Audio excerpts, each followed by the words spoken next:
Dès sa création, Ercan s'est voulu apporteur de solutions pour la filière réunionnaise. Dans les années 20, le monde sucrier est gravement menacé par une attaque massive de mosaïque.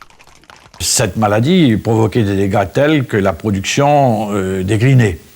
Et le seul moyen de lutter contre la mosaïque et contre les maladies d'une façon générale, c'est de planter des variétés résistantes. À l'initiative des industriels, un centre de création variétale est mis en place. Très vite, les professionnels mesurent l'intérêt économique de ces nouvelles cannes. Jusqu'à la Deuxième Guerre mondiale, on pouvait retrouver à peu près dans tous les pays les mêmes variétés.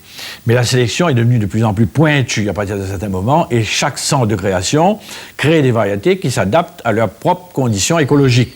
Et le critère numéro 1, bien entendu, reste la productivité, c'est-à-dire le rendement maximum de revenus à l'hectare pour le planteur.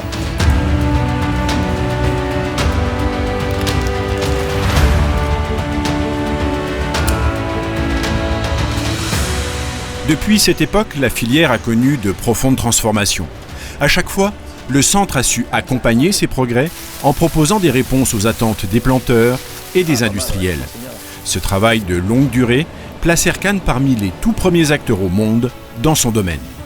C'est surtout une inscription dans le temps qui a été maintenue au niveau de la Réunion, qui nous permet aujourd'hui d'apporter d'abord à la filière canne de la Réunion l'appui dont elle doit bénéficier pour continuer à progresser et à se développer, et puis de valoriser le savoir-faire acquis à la Réunion à l'extérieur.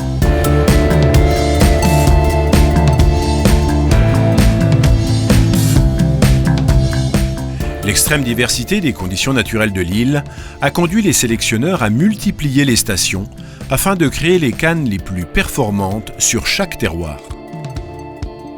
Ce qui pouvait être une contrainte est devenu une force, et la Réunion dispose aujourd'hui d'une des plus grandes collections de variétés du monde.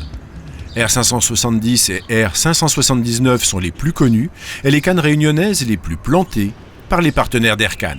On a un volet rayonnement international et un volet exportation notamment, qui est très important puisque les variétés de canne de la Réunion sont plantées. Alors on travaille sous forme de licence dans tout un tas de pays, en Afrique, en Asie également, au Brésil. Si vous prenez près de nous Maurice, la moitié des cannes qui sont plantées à Maurice, qui est un gros producteur de sucre, c'est des cannes qui ont été créées et développées par Ercan à la Réunion et qui sont exportées.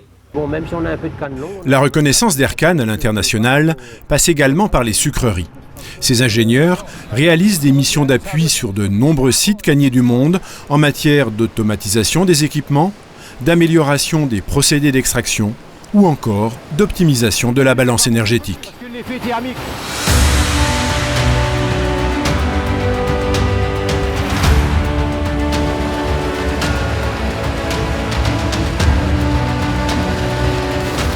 Aux enjeux de performance de la filière s'ajoutent aujourd'hui les défis environnementaux.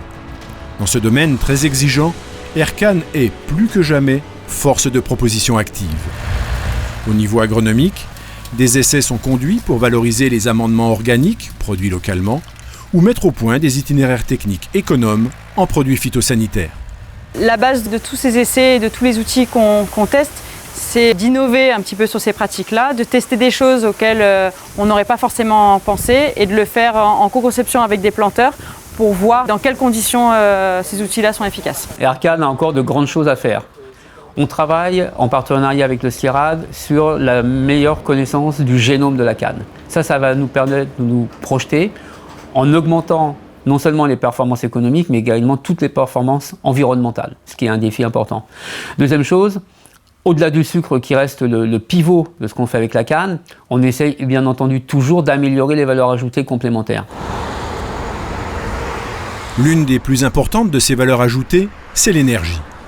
Ces dernières années, Ercan a libéré 2 des variétés les plus riches en fibres du monde, sans sacrifier leur teneur en sucre. Autre piste très prometteuse, la chimie verte. La canne contient un large éventail de molécules d'intérêt et les spécialistes d'Ercan mènent des travaux approfondis de bioraffinerie qui suscitent l'intérêt des plus grands noms français de la cosmétique. Aujourd'hui, Ercan et le CIRAD constituent ensemble une plateforme de recherche de premier plan. Généticiens, sélectionneurs, chimistes ou agronomes ont encore de beaux défis à relever.